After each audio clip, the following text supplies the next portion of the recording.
Hai, welcome back to Story Criminal Tale. Kali ini Mimin kembali comeback dengan membawakan satu kisah kriminal tentang misteri hilangnya artis yang tidak pernah terpecahkan.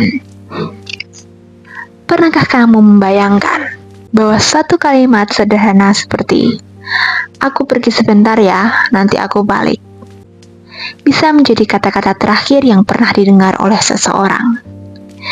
Kisahnya dimulai pada suatu malam di tahun 1949. Seorang wanita muda meninggalkan rumahnya di Los Angeles.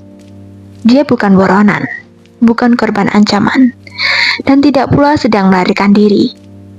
Dia hanyalah seorang ibu tunggal yang berumur 26 tahun. Seorang artis muda figuran Hollywood yang hanya berpamitan untuk bertemu dengan sang mantan suami dan melanjutkan pekerjaan syuting film. Namun sejak malam itu, ia tidak pernah kembali. Namanya adalah Jane Spliger. Dan kisah hilangnya hingga saat ini masih menjadi salah satu misteri orang hilang paling membingungkan di Amerika Serikat. Penasaran kan dengan alur cerita lengkapnya? Yuk, gak usah berlama-lama lagi, langsung saja kita ke ceritanya.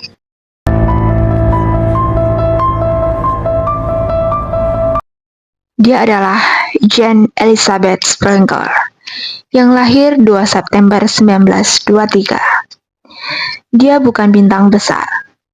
Dia bukan artis papan atas. Jane hanyalah artis figuran. Perempuan yang hidup dari peran kecil, menari, tampil sekilas di layar, dan berharap suatu hari nanti namanya akan dikenal. Namun di balik mimpinya sebagai artis, Jane adalah seorang ibu tunggal. Ia memiliki seorang anak perempuan kecil yang ia cintai. Orang-orang terdekatnya mengenalnya sebagai pribadi yang bertanggung jawab, penuh rencana, dan sangat terikat oleh anaknya.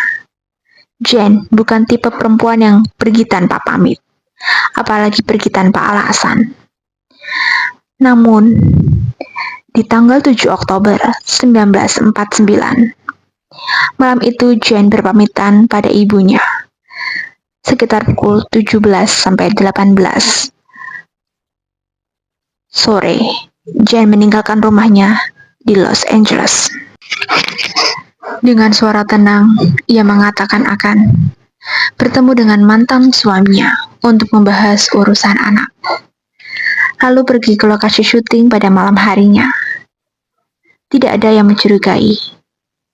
Tidak ada pertengkaran sebelumnya. Dan tidak ada tanda-tanda perpisahan. Jane membawa tas tangannya, mengenakan pakaian yang rapi, dan keluar rumah. Itulah terakhir kalinya Jane Springer terlihat hidup. Namun, kejanggalan mulai terungkap.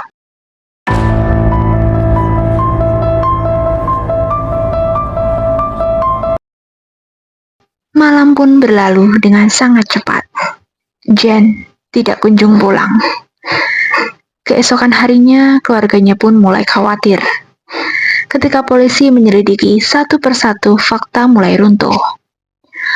Mantan suaminya berkata, ia tidak pernah bertemu dengan Jane malam itu. Studio film pun menyebutkan dan memastikan Jane tidak ada jadwal syuting pada malam itu.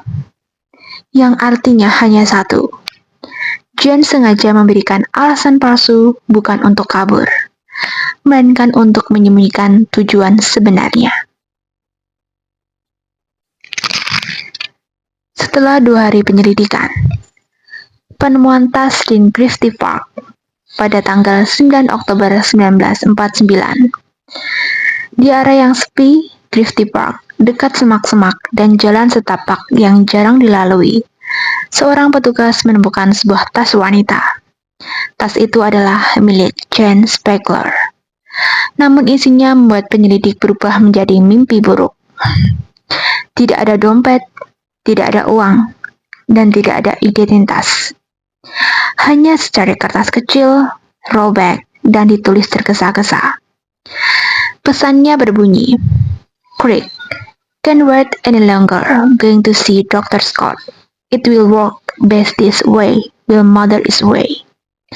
Dua nama, dua misteri, Crick dan Dr. Scott. Misteri nama Crick. Publik langsung gempar. Nama Crick dikaitkan dengan artis Kirk Douglas, aktor Hollywood terkenal saat itu, yang kebetulan pernah bermain di satu film yang melibatkan Jane sebagai aktris figuran. Namun setelah diselidiki, Kirk Douglas membantah mengenal Jane secara pribadi. Tidak ada hubungan, tidak ada bukti, dan tidak ada saksi yang menghubungkan keduanya. Nama besar itu akhirnya dikesampingkan. Namun pertanyaan tetap ada. Jika bukan Kirk Douglas, lalu siapa Crick yang dimaksud Jane? Dan siapa Dr. Scott? Penyelidikan terhadap Dr. Scott bahkan lebih sulit lagi. Tidak ada data resmi dokter yang bernama Scott yang berhubungan dengan Jane. Tidak ada catatan medis. Tidak ada rumah sakit. Namun pada era 1940-an, ada satu praktik yang sangat umum tapi ilegal di sana, yaitu aborsi. Jika seorang perempuan hamil di luar nikah, terutama bekerja di dunia hiburan, itu bisa menghancurkan reputasi dan hidupnya. Dan inilah teori yang paling banyak dipercayai oleh banyak orang. Teori yang paling kuat adalah aborsi ilegal. Diduga kuat, Jade Speckler sedang hamil. Dengan kalimat yang ditandai dengan "can't wait any longer", yang menunjukkan urgensi, Jane tidak bisa menunda. Dan Dr. Scott diduga adalah dokter ilegal tersebut, atau perantara praktek aborsi rahasia. Kemungkinan terburuk pun muncul.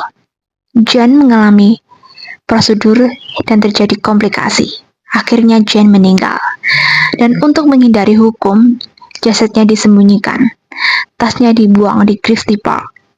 Tidak ada laporan rumah sakit, sehingga Jane tidak direncanakan untuk mati. Ia menjadi korban dari dunia gelap yang tak pernah dia bayangkan sebelumnya. So, jadi sekian dulu video dari Mimin. Terima kasih banyak yang telah menonton. Kalau kalian suka dengan video ini, jangan lupa klik like, komen di bawah, dan subscribe supaya kalian tidak ketinggalan informasi dari video-video selanjutnya.